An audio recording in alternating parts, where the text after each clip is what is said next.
The listening part of the occupational English test has 3 parts, and in each part you hear a number of different extracts. At the beginning of the test, you will hear a beep sound. You have time to read the questions before you hear the extracts. You will hear each extract once only. You have to complete your answers as you listen. At the end of each test, you will be given 2 minutes to check your answers. Part A. In this part of the test, you hear 2 different extracts. In each extract, a health professional is talking to her patient. For questions 1 to 24, complete the notes with the information you hear. Now look at the notes for extract 1.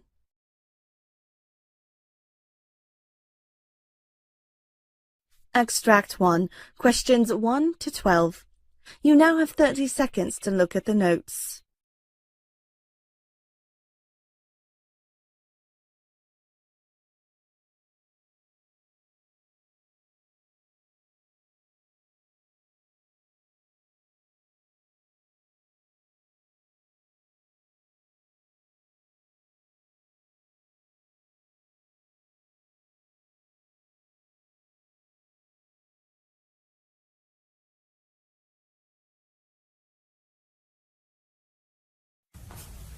Could you please state your name and your birth date? Why are you asking me this? Well, I just want to make sure that you are who I think you are. Well, that's a good idea.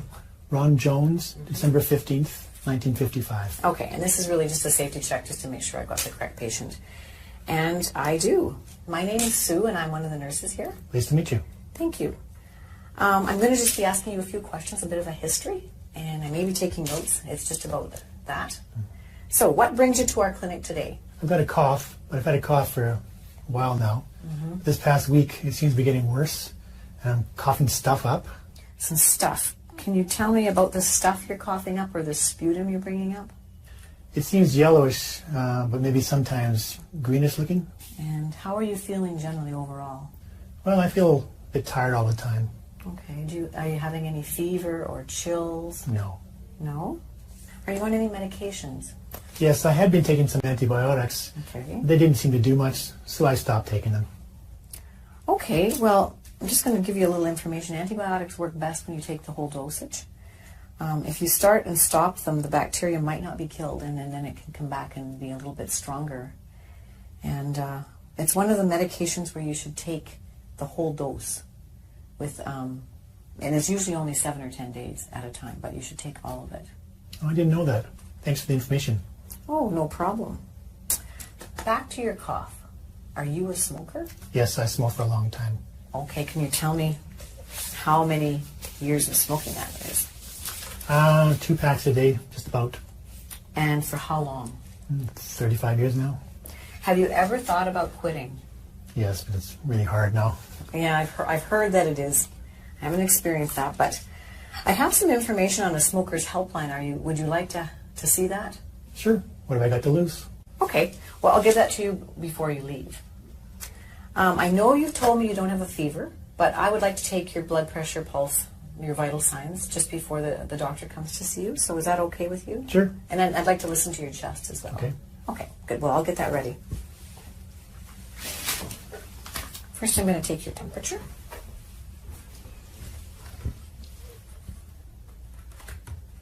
Okay. So just stick this under your tongue. I'll hold it because it's kind of heavy. Should be beeping in a minute. Great. Okay. I'm just going to put this in the garbage.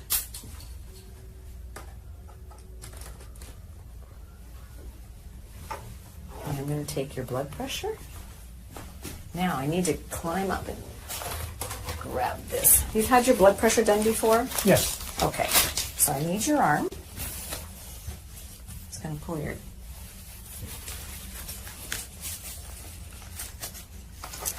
And I'm going to have to get my stethoscope. And have you had your blood pressure done before? Yes.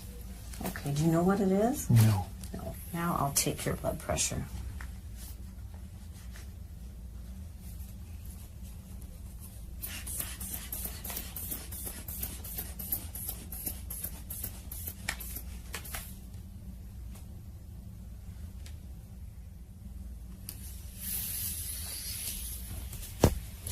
Thank you.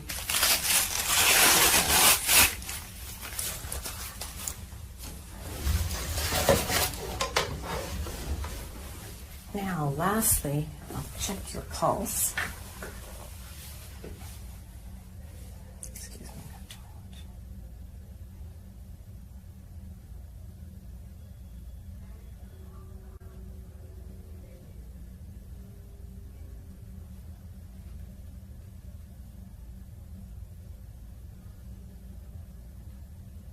Okay, good. Thanks. Now, your temperature is 37, your pulse is 88, your blood pressure is 150/84, and your respirations were 16. Now I need to listen to your chest sounds. It's the last part. I'll do that. Can you take a deep breath in and breathe out? And again. One more time. And again. Okay, great. I hear wheezing in the lower part of your lungs. Do you feel that when you're breathing? I think so, yeah. Yeah. Okay, so I've got your vital signs and I've listened to your chest with some wheezing.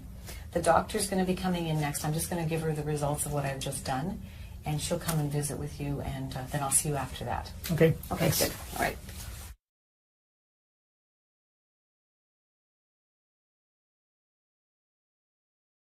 Okay, I'm back. The doctor has heard the very same things that I heard.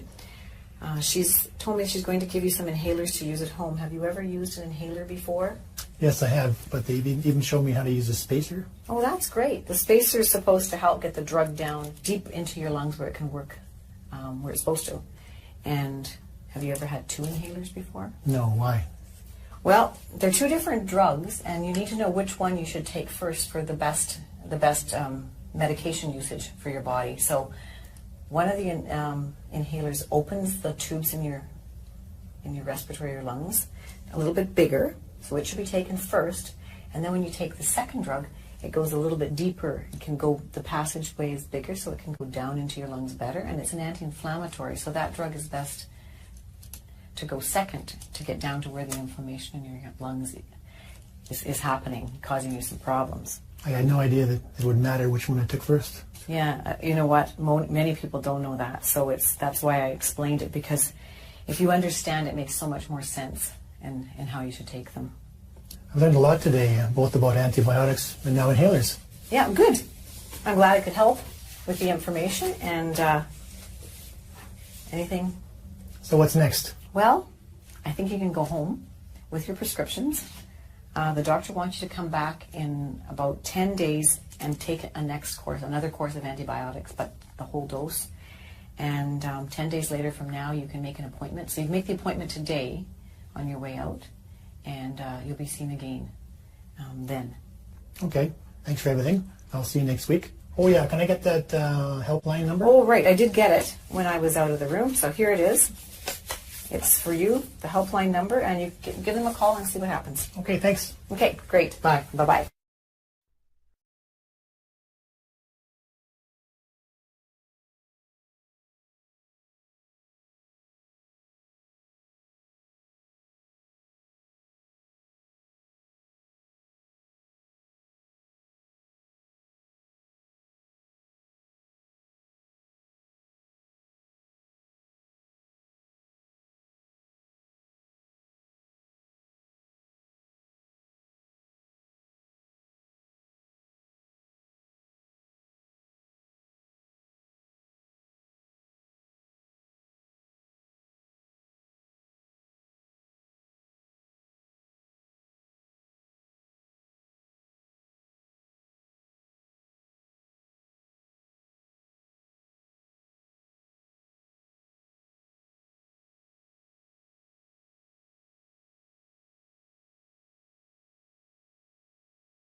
For questions 13 to 24, complete the following notes with a word or short phrase. You now have 30 seconds to look at the notes.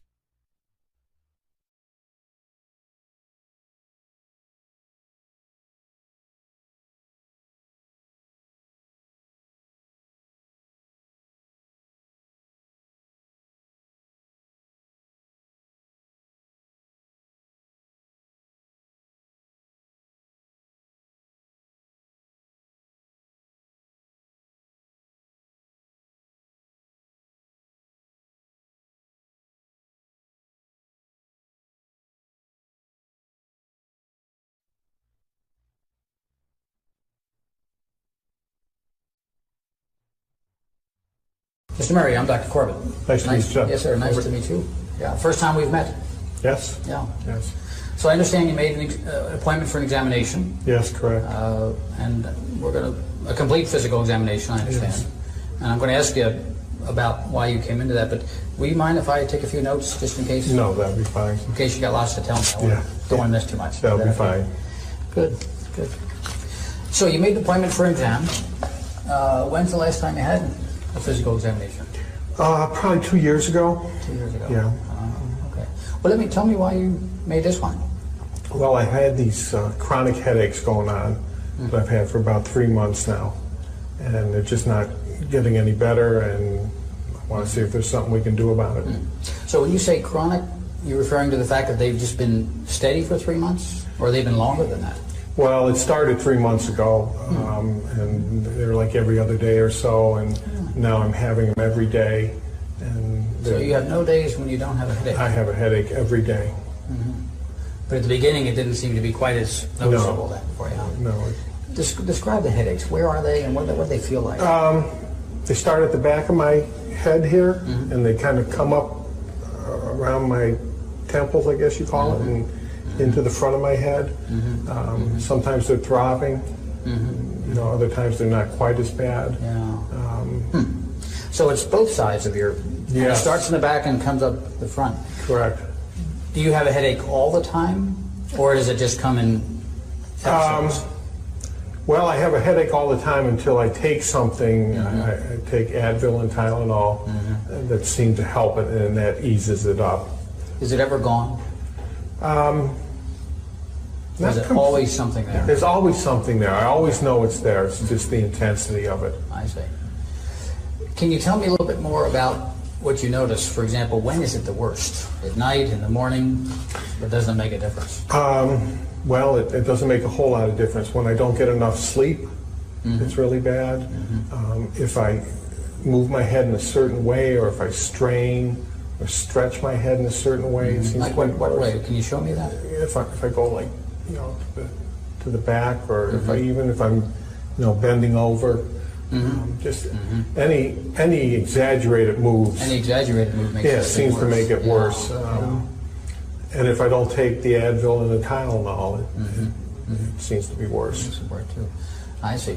So this 3 months ago it started. It's both sides. It's in the back, and you can make it worse if you either extend or lean forward for too long. Yes, just I call them exaggerated head movements. Yeah.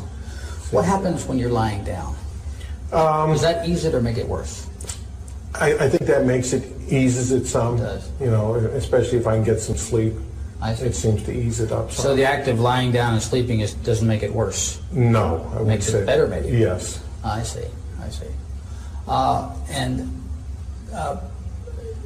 Does it change based on if you're eating, for example? No.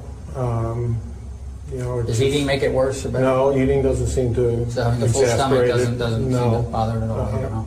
How about if you're concentrating? Is when you're driving or reading? No, it doesn't make it worse, except when it's really bad. I have a hard time focusing. Okay, yeah, that's helpful. Yeah. Does it ever seem to be more one side than the other? No, it always seems to come up and be just kind of like meets in the middle. Meets in the middle, huh? Starts in the back, goes around, meets in the middle. Like a tight band. Yep. And the part that's always there is what? In the back or all over? I would say in the back. In the back Yeah. too. It always starts in the back. I got rear-ended in a car accident, and I can remember my neck got jerked, and I had a sore neck for a couple days, and then the headache started shortly after that. So that accident started this thing off. That's when it all So started. you had no headache before this? No, I had That's helpful. no previous headaches. So tell me about that. How fast were you? Were they going? Well, it wasn't very fast. It was in a parking lot, and I was backing out, and somebody else was backing out the other way, and we met. And I just remember that jerk of my head, Gotcha. and having a stiff, sore neck. So both cars couldn't have been going more than start up. Yeah. Okay. 5 miles an hour or something like that. Did you strike your head when that happened? No. Did you recall? Not that I recall. Yeah. I just remember it kind of being, I guess they call it whiplash. Did you get out of the car right away? Then I sat there for a few minutes and then I got out of the car. It startled me. Did you? Yeah. Then you said the headache started after that. How long after the actual accident did the headache start? 3 or 4 days after. So it wasn't right away. There was a little bit of a warm-up. Yeah. There was a kind of an interval in there where you felt fine. I see. Did you think that you had hurt yourself? I didn't think I really had hurt myself. I didn't, you know, I felt startled and, you know, just kind of shaken, but I didn't feel like I was really injured. Okay. I didn't go to the hospital or anything like that. Yeah. Have you, and you said you take some things for it. What actually helps it? What do you? Tylenol and Advil. I take, I guess it's... How much do you take? I take a lot. I take 16 Advils, 4 tabs, 4 times a day. Wow. And I take... Self-prescribed? Yes. 2 Tylenols 4 times a day. So I'm taking... 8 Tylenol and 16... 24 pills a day. Wow. I take it you warmed up to that you weren't using Right. I started out with less and it wasn't working, so I just kept adding to it, and it does give me some relief. It's a lot of medication. It doesn't, it seems like too much. That's one of the reasons I came to see you. Good for you. Yeah. Does that mean it just keeps getting worse? The headaches just kept getting worse, and the severity of them, yes. Yeah. That's a lot of medication. Yes. Before you had this accident, did you use those medications much, if at all? No, very seldom. No, never had to take that kind of thing with any regularity? No. Okay. I need to know, too, what else do you experience? Anything else? Does this make your body feel different or painful or uncomfortable in any way? It makes me feel stressed. I feel stressful with it. I can't sleep well. It's uncomfortable. Yeah. It's just kind of a nagging thing that's there all the time. Does it bother your shoulders, your arms? Do you feel anything down here? No. Strength? Pretty good. Tingling? No. Not really. How about just being able to use your arms in normal motion? Yeah, That's not disturbed at all? No, that's fine. I see. Wow, so you had an accident. It took a couple of days for this thing to get to you, 3 or 4 days, but then it started bothering you and persist, and now almost has this stubborn worsening. Is that what I'm... Daily. What kind of work do you do? I work in a car dealership. I'm a service manager. Oh, yeah. So has this had an impact on your ability to just do your normal stuff? Well, again, it has, in that it's uncomfortable. I feel stressed because of it. I'm able to do my job. I like my job. You can do your work. Have you missed any days from work? I think I missed 2 days in the beginning, but I've been at work since then. I'm able to go to work, but I make sure I have my Advil and Tylenol with me. Other than that, I'm working. You sound like a great employee to me. To work through this kind of thing is pretty difficult. Well, I like what I do. I work on vintage cars on the side. I see. Yeah. So I try to make it. I have a sense of what you're telling me. What's your diagnosis? I don't know if I did something to my spinal column back there. I don't know what you guys call it, but something happened when I got hit, is what I think. A jerk did something. Other than that, I don't know what it is. But you're fairly sure there was a couple of days in there where it wasn't obvious to you that there was anything wrong? Other than it just being sore. Okay. It was sore and stiff. But the headaches didn't start, like I said, until about 3 or 4 days later. So there was some discomfort. Yes, right away. But you would call it more soreness or stiffness. Yes. Than actual headache that like you're having now. Right. Gotcha. Yeah. I need to know a few more things about the effect of this on you. How's your sleeping? Do you sleep okay? No, I don't sleep well at all. Why not? The headache, the discomfort. It's hard to get to sleep. I sometimes can get to sleep and then the headache wakes me up. So my sleep patterns have been totally disrupted. So how much sleep are you getting at night compared to what you'd like to get? Well, I used to sleep the night through, which was probably at least 8 hours. And I'm probably up 3 and 4 times a night now. Wow. And how long is that? I would call it a sleep deficit. How long has that been going on? Well, this happened 3 months ago, probably 2.5 months now. Because it wasn't as bad in the beginning, but they did just get worse. Did you consult with anybody else, or you been just toughing this out on your own? Just been toughing it out on my own and hoping it will go away, but just getting worse. But you have been able to do your work, think, use your hands? Yes. Nothing, Yeah. nothing disturbing that way, huh? No. Gotcha. Anybody else know? Did your wife, are you married? Yes, I am. You've been talking to your wife about this? She certainly knows.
That is the end of Part A. Now look at Part B.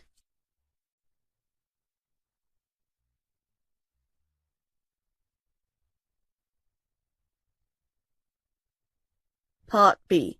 In this part of the test, you will hear 6 different extracts. In each extract, you will hear people talking in a different healthcare environment. For questions 25 to 30, choose the answer A, B, or C, which fits best according to what you hear. You will have time to read each question before you listen to the audio. Complete the answers as you listen to the audio. Now look at question 25.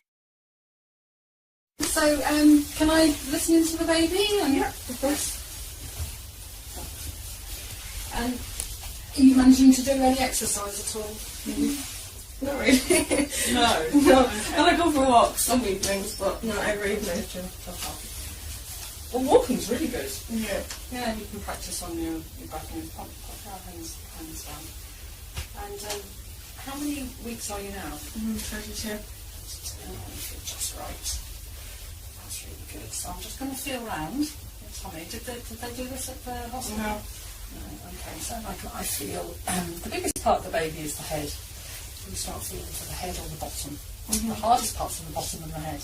Okay. And then with my hands doing this gently, the baby's being moved in the fluid. Yeah. And I can feel, just go soft, sink into the, are you comfortable? Yeah. It's not easy with a camera on you, is it? And I can just feel the back of the baby, which is over on this side. Okay. And then this might, because I'm pressing down, so take a breath in. And as I press down, it might be a little bit uncomfortable. You breathe out, go. Oh, very good. I will do that again. And then breathe out.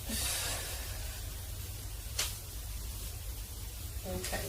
So the head's down. That's the bottom then we're feeling here. Okay. This bit here, because the widest part is down there. And there's plenty of space. Yeah.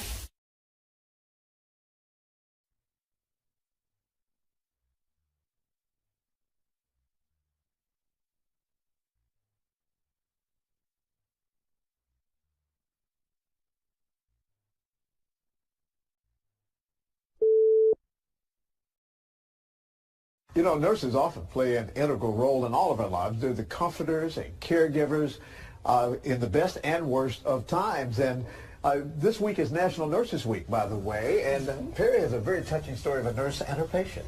Yeah, well, Nicole Leroy has lived this story for the last year and a half, but it's just now being told. A stop inside the Little Clinic in the Hyde Park Kroger during her lunch hour one afternoon, and a chance meeting with the nurse working that day may have saved her life. This is a journey Nicole Leroy has been waiting a year and a half to take, back to see her nurse at the Little Clinic. Hi. Oh.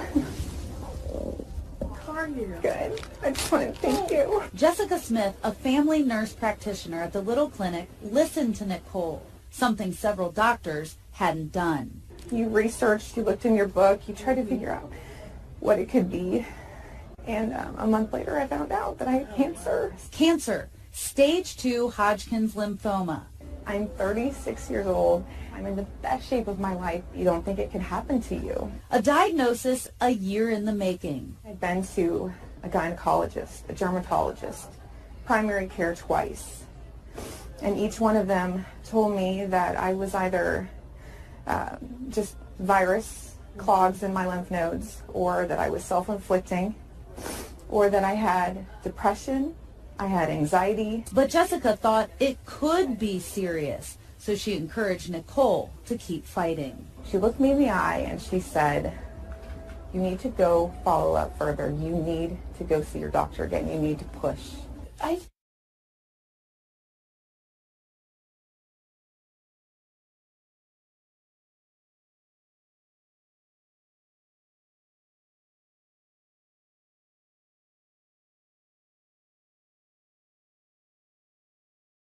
Internal medicine. So you as a doctor may be seeing dozens of patients in a single day. How will a system like this affect your day?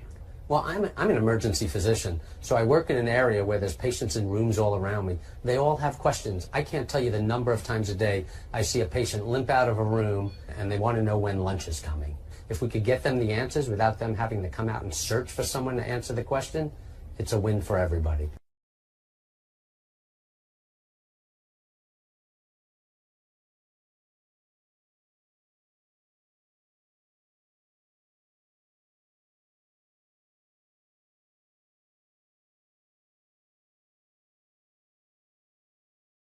These devices are incredibly simple. There's just 2 buttons on it that you need to know about. The first one is the green one, which says on and off, and that's the first step. Stage 1, turn it on. Call emergency medical services now. It tells you exactly what to do. Remove all clothing from chest and stomach. Peel off the pad labelled 1. Now we've got the pads on the patient's chest. The next thing is the device will analyse the rhythm and recommend a shock if appropriate. Patient. Shock advised. Stand clear. It's asking me to press the button to give the shock. Shock delivered. So that's the shock delivered. Now what will happen is that you'll carry on doing CPR if appropriate, and the machine will go into a cycle then when it reanalyses and gives further shocks if need be. But all you need to do is just listen to what it's telling you. Begin CPR now. And this one's even got a little button that if you press it, it'll give a sound prompt so you can get your CPR at exactly the right rate. Trust me, if I can work one, so can you.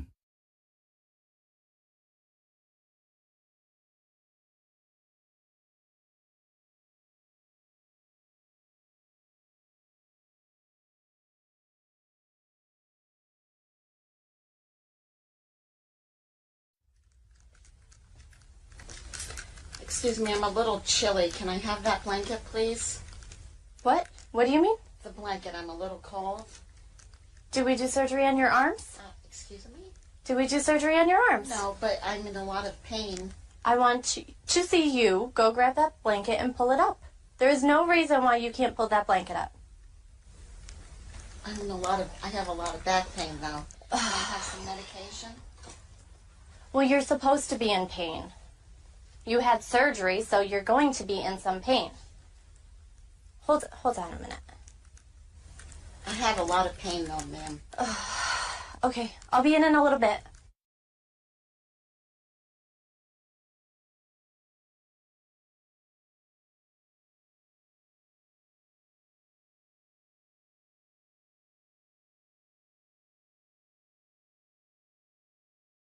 My name's Phil. I'm an instructor, and Holly's a student working with me.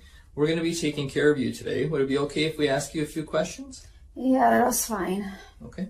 I'm just going to verify your first and last name. If you could tell me your first name for me. It's Lori. All right, and last name? Smith. All right, and your birthday? August 1st of 1974. All right, and what do you prefer to be called? You can just call me Lori. All right, it's nice to meet you. Thank you. Yes, nice to meet you. So Lori was admitted last night with an asthma exacerbation. Okay. During the night you had a couple of breathing treatments, correct? Yes. Okay. You feeling better since the breathing treatment? Yeah. Okay. They also gave her some prednisone as well during the night. Okay. So the plan hopefully is to have you discharged later today if you continue to feel better. Okay. Do you have any questions for us so far?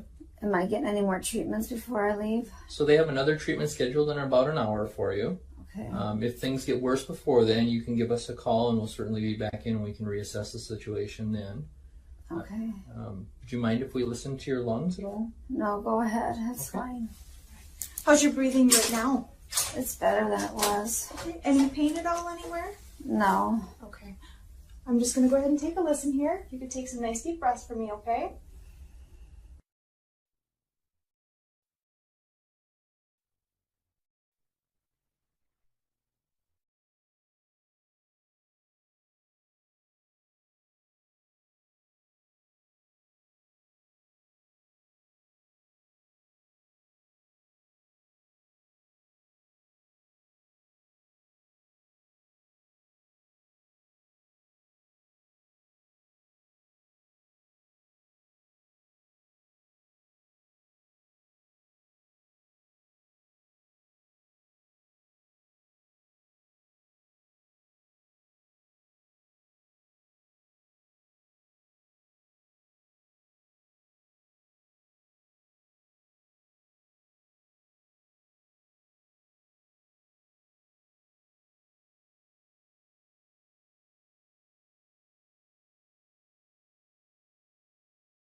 That is the end of Part B.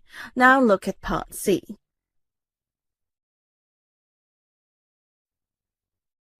Part C. In this part of the test, you'll hear two different extracts. In each extract, you'll hear health professionals talking about specific aspects of their work.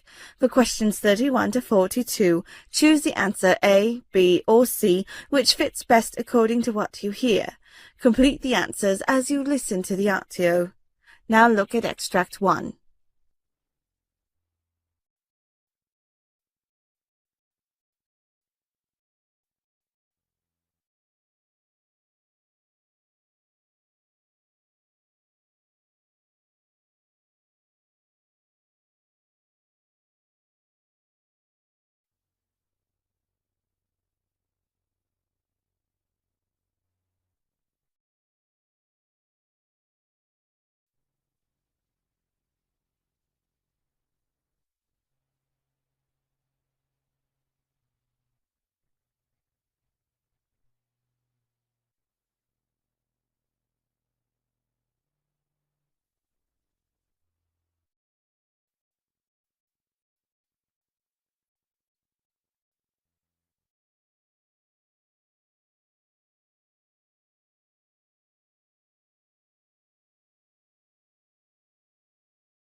I wrote a prescription for antibiotics.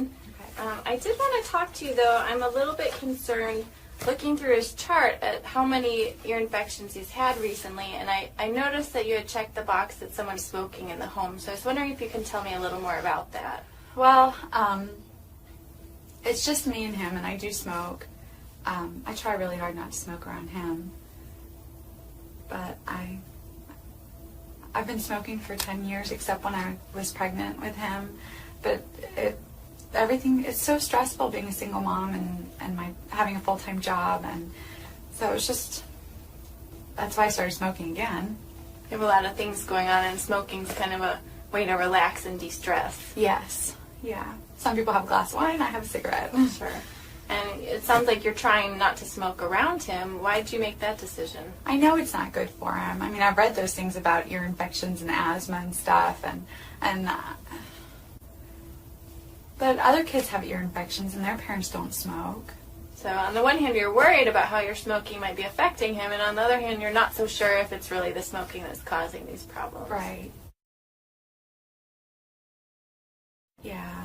I mean, he doesn't have asthma. He hasn't had a lot of other problems that his other friends have. So, and I've thought about quitting before in the past, but I just don't see how it's possible right now. What made you decide to quit smoking when you were pregnant? Well, he was inside me and we were sharing everything, and I knew that he would get some of that, and I just didn't think I could live with myself if something happened to him. Right now, though, it feels almost too difficult to even manage or even to try. Yeah, exactly. How were you successful when you quit before? I don't know. I think about it now, I don't even know how I did it. I just did it. You know, I just couldn't imagine like him not being born or going into labor early and him having problems and stuff like that, all the stuff that they talk about with women who smoke. So that was just enough to say, okay, you know what, I'm not going to risk that. Mm-hmm. So the risks were so scary then that you were able to stop, but they don't feel as scary to you now. No, I mean, we're two separate people, and like I said, I try really hard not to smoke around him. I'm pretty good about that. I don't let other people smoke around him. So You're doing the best you can do. Yes. Yeah. Okay, but it sounds to me too like part of you really does want to quit. Yeah, I know that I need to, and I keep every new year I say, okay, this year I'm going to quit smoking, but then something happens and it just doesn't. It's on your to-do list. It's just not making it to the top. Yeah. If you did decide to quit, on a scale of 1 to 10, where 1 is not at all confident, you don't think you could do it, and 10 is you feel pretty certain that you could, where do you think you fall right now? Probably like a 5. Kind of in the unsure area. Mm-hmm. Like, I know I've done it before, so I know I can do it, but at the same time, it just seems really hard, and it's not the same situation. Well, what made you say 5 rather than 2 or 3? I know all the ways it's bad for me, and I don't want him to grow up thinking that it's okay to smoke. I don't want him to use any kind of, I don't want him to chew or anything like that. So I know I need to, especially before he gets old enough to understand what mommy's doing, but I just don't know if I can do it. Okay. So it sounds like you have a lot of reasons why you'd like to quit. You have been successful quitting in the past, and right now you're just feeling a little bit hesitant about your ability to do it. Yeah. Where do you think we should go from here? I don't know. I'd like some help. I just don't know what kind of help I need. Sure. Well, if you'd be interested, that's something I can definitely talk to you about. There are a lot of new options that can actually help people be way more successful in their attempt at quitting. There's different medications you can try. I don't like medicine. Okay. There's also a lot of support groups and classes that you can take where you have other people to go through it with you, and sometimes just having that support can be a big part of it, especially for people like you where smoking is such a stress reliever. That sounds nice, but I'm not sure if I have the time for all that. Sure. It feels like something that would take up a lot of time and maybe not fit into your life.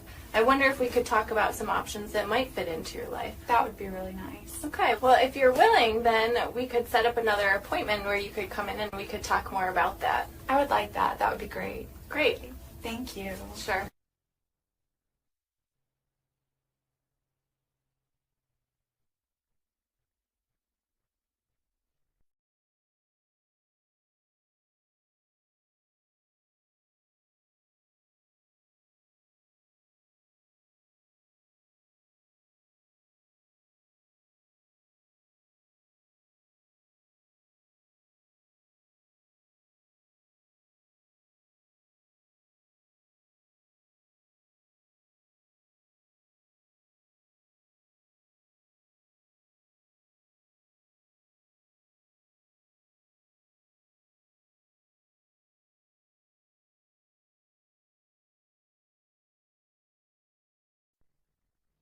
Extract 2.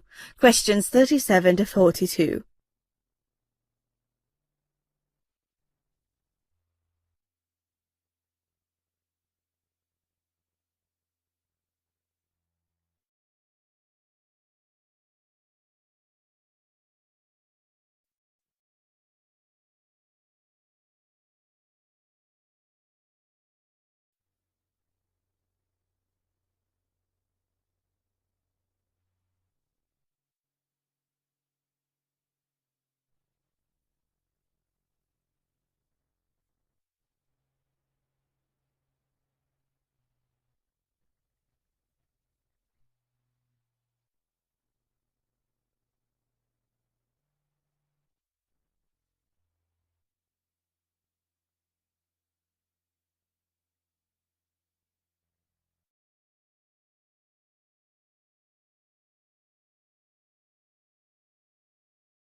Here in the Health Report, we cover all sorts of research. The Mediterranean diet, what fat is right for you, how much salt is safe, diets to protect you from diabetes, early death, heart disease. So this next segment is actually a bit perturbing. We're being told that almost all this research is wrong. Yes, John Ioannidis is Professor of Medicine at Stanford University, and he says the scientific approach taken by nutritional researchers is nowhere near rigorous enough, and we have to go back to basics if we're to learn anything significant about how diets impact health. Thank you for inviting me. Now, we've had you on lots of times before, talking about various things and demolishing a few iconic areas of health and research.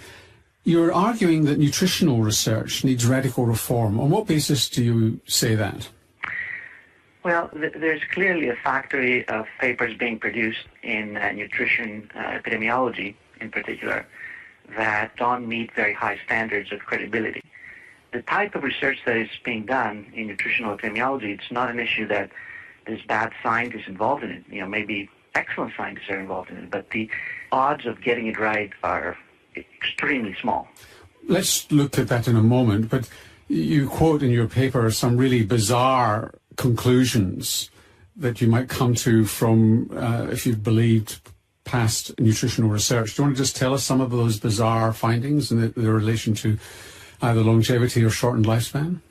Most of these studies are not experimental. They're not randomized. They're just observing people who report what they eat, and they take that seriously, that this is reflecting exactly what they ate, which is one major assumption. Second, people take these behaviors and these numbers as causal, which means that they look at the numbers and they translate them to an effect of these nutrients or of these foods on mortality. And then they also make another assumption that these risks are applicable to the entire lifespan.